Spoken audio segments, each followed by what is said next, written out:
Welcome to CAD World. We're joined by Beata Sperling-Tyler, Associate Director of Infrastructure Ratings at S&P Global Ratings. Beata, thank you so much for joining us today. Thank you, it's a pleasure to be here. So tell us about the macro trends that are shaping the global airport community. I think the first one are macroeconomic developments, GDP growth. We know it's slowing down. We see it mainly in the developed markets. And given the link between GDP growth and demand for travel in the short to medium term, we can expect demand for travel could be slowing down. The second one is probably changes in the technology, different types of aircraft being brought to the market, which will be changing the pattern of travel. The third one, in my view, is increased awareness of the climate change and all the environmental risks. Which one is the biggest one? I think it's the third one. And how does this focus on ESG impact airport finance and investments? I think it's about balancing the short-term and the long-term needs.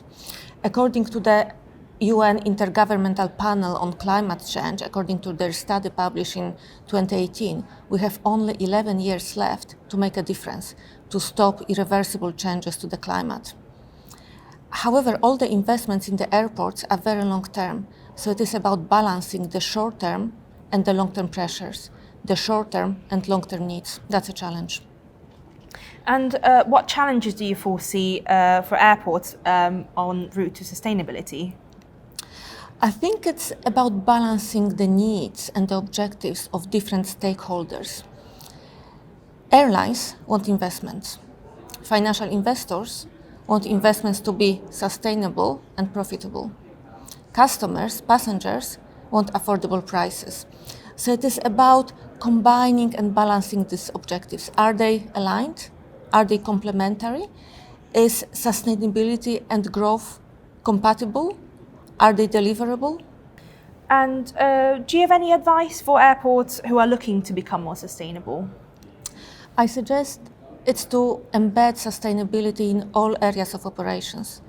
Treat it as a responsibility, as a must to have rather than a nice to have.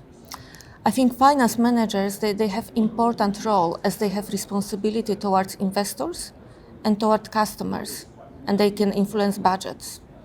If sustainability and ESG are ignored, they can become a risk and they create liability to the company. Beata, thank you so much for joining us today. That's a pleasure. Thank you very much.